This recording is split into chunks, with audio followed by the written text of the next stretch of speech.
Welcome to the show where we share the stories of the many who intersect with our healthcare system but are rarely heard from. My name is Kevin Poe, founder and editor of KevinMD. Today in the show we have Shelley Kolton. She is an obstetrician-gynecologist and she's the author of the book Brainstorm: A Life in Pieces. There's an excerpt from that book on KevinMD titled A Physician's Story of Dissociative Identity Disorder. Shelley, welcome to the show. Thank you for having me, Kevin. So we'll get into your book and excerpt in a little bit, but first off, can you just briefly share your story and journey to where you are today? Sure. I grew up sort of normal, in a normal 4-person family, a brother and 2 parents in Queens, New York. And things seemed pretty okay. I went to medical school and residency, and although I was depressed for some of that time, I loved being a doctor and loved my residency.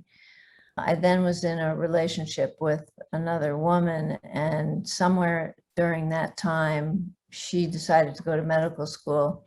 And in the process of her leaving, I kind of unraveled and I went into therapy then. I was in my 40s, I suppose, and or 30s. And I started having a lot of headaches, terrible headaches. I went and had a CAT scan. My CAT scan was negative, and soon thereafter I started having memories, and my memories were not believable to me. They were incredibly horrific, and they involved some cult abuse, which I just could not get my head around and couldn't believe. And unfortunately, my therapist felt the same way. She couldn't believe them, and she felt they were all symbolic. So I got a lot off my chest and went on and started a private practice in Manhattan.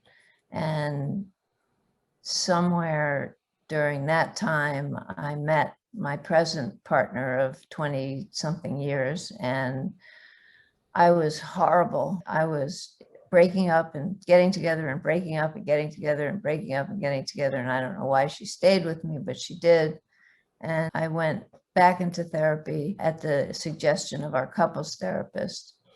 And I did not want to go back into therapy at all. I had had it. I didn't want to tell my story again. I didn't want to have memories again, but I did. And I met this therapist who was a very gifted therapist, but she came out in a white stretchy headband, and she was all perky. And I thought, I cannot work with this woman, but she turned out to be terrific.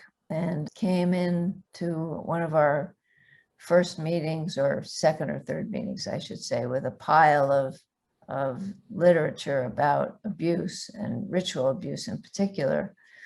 And we talked, and I showed her drawings that I had done and journal entries that I had made. And sometime about 3 or 4 months into therapy, she sat down, she looked at me, she says, you have DID. And I said, you're kidding.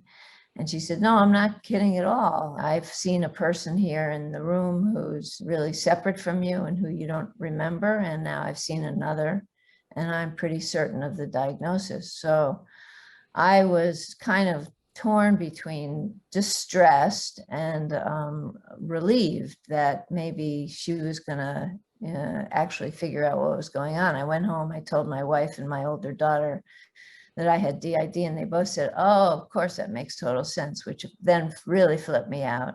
I thought, why are they agreeing with her? So that began a very long, very grueling process of remembering and coming to terms with the fact that there were 31 parts of me that had been created to protect me from the abuse that I was having, which I had from the time I was a baby until I was around 4.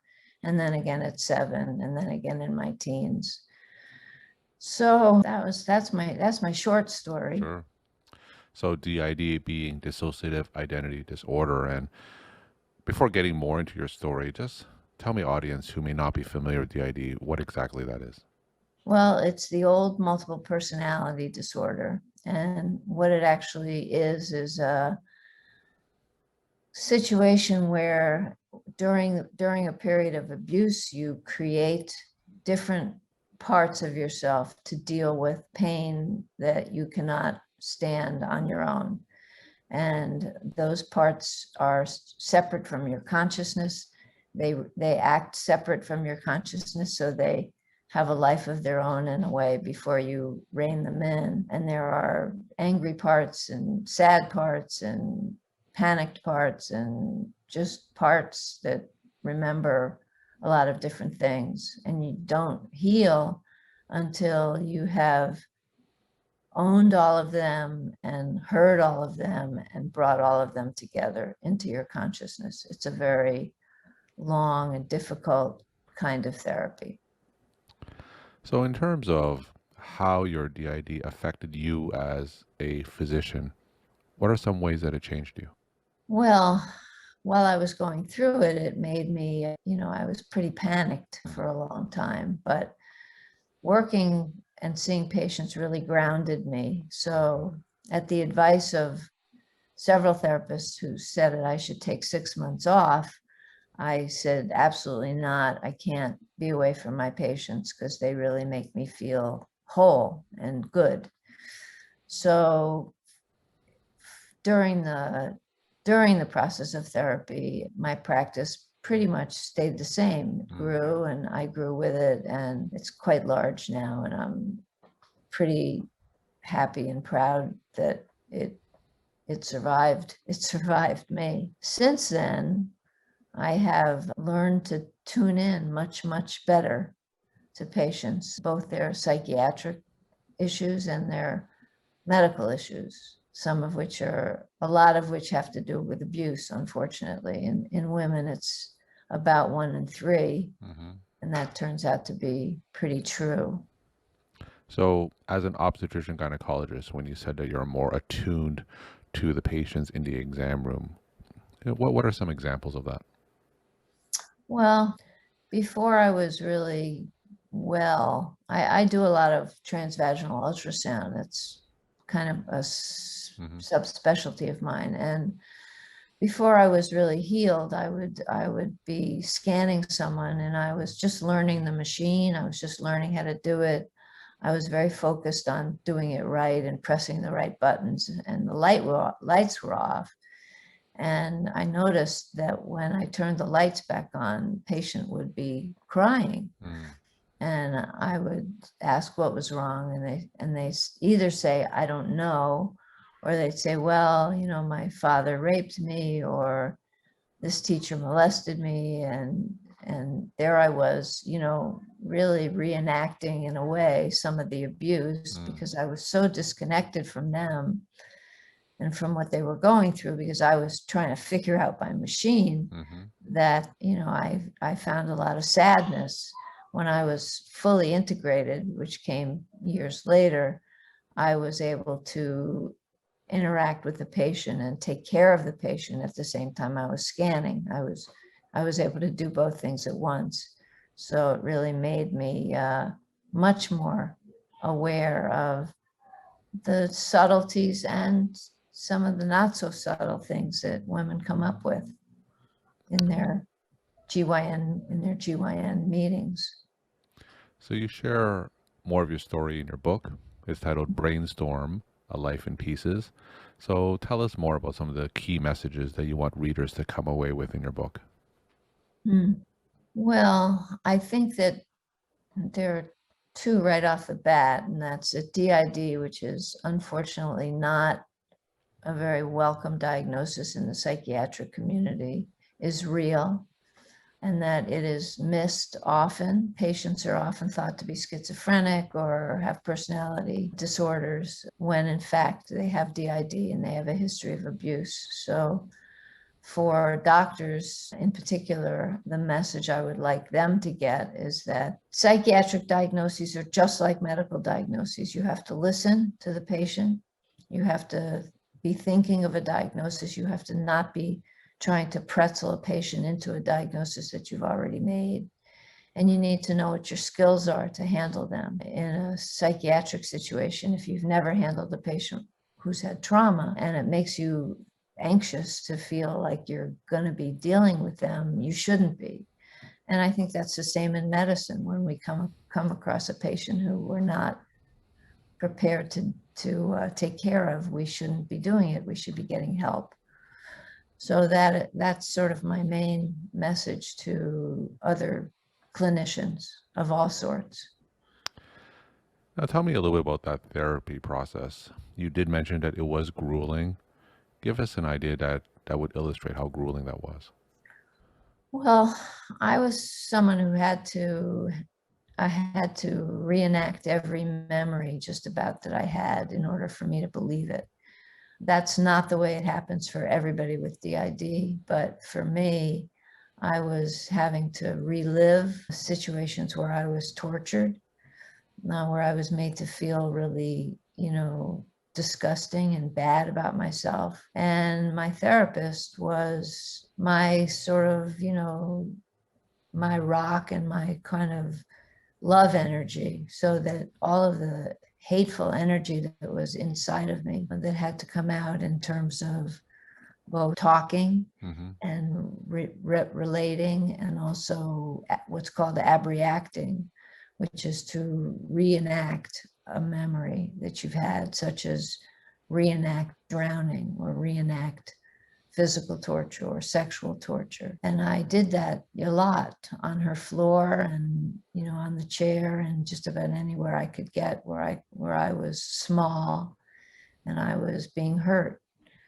And it was horrible for me. It was pretty horrible for her, for my therapist. But in the end, what happened was, as I gathered each detail more and more, I was more able to give up my denial, which was a very, very big piece of my DID, and allow myself to believe that all of this really happened. And until I could do that, I really couldn't get better.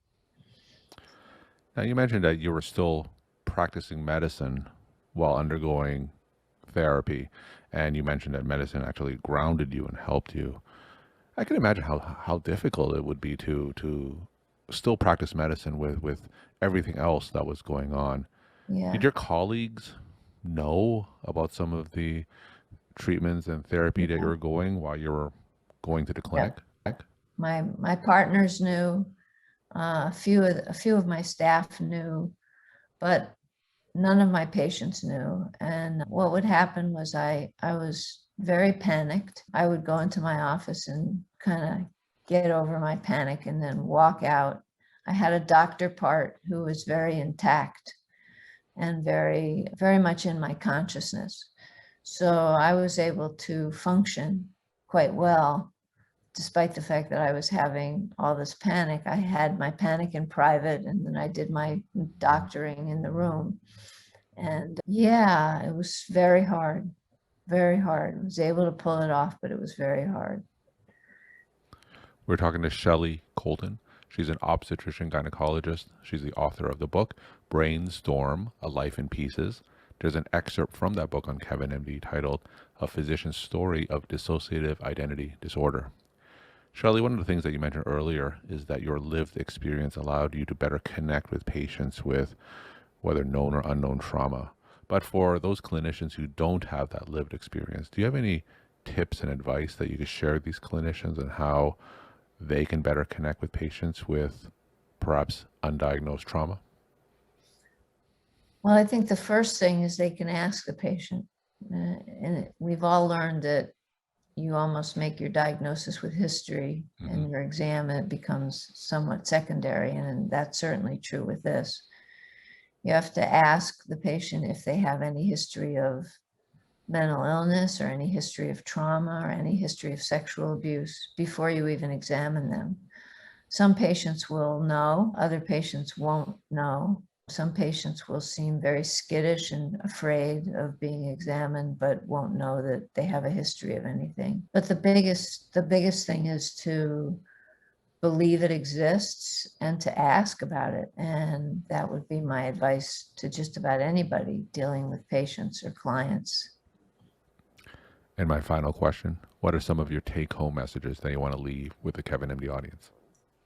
Well, first of all, my patients were fantastic with the book, and it was very gratifying to find out that patients believed what happened, and they in fact felt terrible that they had not known, and that I was taking care of them when they should have been taking care of me, which is just the kind of patients I have. My other take-home message is that pretty much what I said before. I think that mental illness has to be addressed directly, and it has to be addressed by clinicians who know what the answer might mean. In other words, if someone says, yeah, I have bipolar disease, you ought to know what bipolar disease is before you ask the question. And I think every clinician ought to be asking about mental health. Certainly psychiatrists and psychologists and social workers are doing that already, but I don't think that a lot of medical clinicians are yet. And I think it's a big piece of being a good doctor. Shelley, thank you so much for sharing your story, time, and insight. And thanks again for being on the show. Thank you, Kevin.